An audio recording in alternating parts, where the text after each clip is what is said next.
ये वाक़या 19 अप्रैल 2019 का है। मेरी शादी को 2 हफ़्ते ही गुज़रे थे इस नए घर में, और उन 2 हफ़्ते गुज़रने के बाद मुझे कुछ ऐसा महसूस होने लगा जिसके बारे में मैं किसी के साथ डिस्कस नहीं कर सकती थी। मुझे लगता था कि ये सब सिर्फ मेरा वहम होगा, क्योंकि घर में सबका सलूक मेरे साथ बहुत अच्छा था।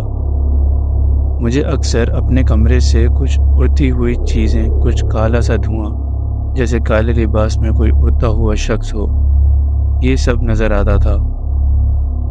शुरू में तो मैंने ये सब इग्नोर कर दिया, लेकिन वक्त के साथ साथ इस सब में इजाफा होने लगा। शादी से पहले मुझे कभी भी स्लीप पैरालिसिस नहीं हुआ था, लेकिन उस रात जो मैंने महसूस किया वो किसी खौफनाक और जानलेवा मंजर से कम नहीं था। मैंने रात को सारे कामों से फ्री होकर अपने कमरे में लेटने का सोचा, और लेट कर थोड़ी ही देर बाद आधी रात को मुझे कुछ शोर की सी आवाज़ आई, जिसकी वजह से मेरी आँख खुल गई। मैंने दरवाजे की तरफ देखा तो वहाँ वही काला सा धुआं उड़ता हुआ नज़र आ रहा था, जैसे काले कपड़ों में कोई दरवाजे के ऊपर बैठा हो और दीवार पर कोई चीज़ मार रहा हो। मैंने हिलने की बहुत कोशिश की। मुझे ऐसा लगा जैसे पूरा जिस्म पत्थर का बन चुका हो। मैं बिल्कुल हिल नहीं सकती थी, और वो शख्स सामने जो दरवाजे के ऊपर बैठा था वो मुसलसल कुछ ठोक रहा था। मेरे जहन में सिर्फ यही चल रहा था कि इस शोर की वजह से किसी की आँख क्यों नहीं खुल रही। मैं किसी को कैसे बताऊं कि मैं हिल नहीं सकती। मेरे जिस्म को जैसे किसी ने पकड़ के रखा हो। दिल ही दिल में मैंने आयतुल कुर्सी पढ़ने का सोचा, और साथ साथ अल्लाह से दुआ मांगने लगी कि मेरे अंदर जान डाल दे, जिसकी वजह से मैं हिल सकूं या किसी को बुला सकूं। वो शोर बढ़ता जा रहा था और अब मेरे कान फटने लगे थे। मैं सिर्फ आंखें बंद कर सकती थी, लेकिन इसके सिवा मेरे पास कोई रास्ता नहीं था।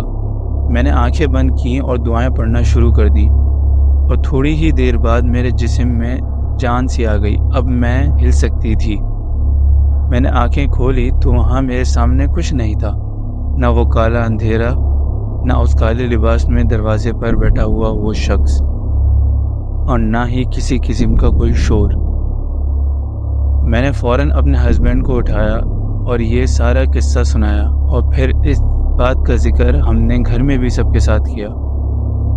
दरअसल मेरा ताल्लुक़ हैदराबाद से है, तो हम वहाँ के मशहूर राक़ी हसन ज़हरानी के पास गए, और उन्होंने हमें बताया कि उस घर पर जिन्नात का साया है, जिन्हें पुराने लोगों से तो कोई मसला नहीं था, लेकिन इस लड़की यानी मुझसे मसला था। उन्होंने मुझे दुआओं का बताया, जिससे मेरा खौफ ख़त्म हो जाता था। लेकिन ये वाक़यात मेरे साथ होते यहाँ तक कि कुछ सालों बाद भी मेरे बड़े बेटे को नज़र आने लगे। अक्सर मैंने अपने बड़े बेटे को किसी से बातें करते और किसी के साथ खेलते देखा।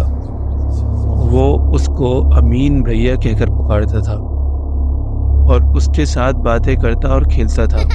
ये सब 4 साल चलता रहा, और फिर जब वहाँ सूरह बकरा की तिलावत करना शुरू की तो सब काम होने लगे। अब मुझे स्लीप पैरालिसिस भी बहुत कम होता था और मेरा डर भी ख़त्म हो चुका था।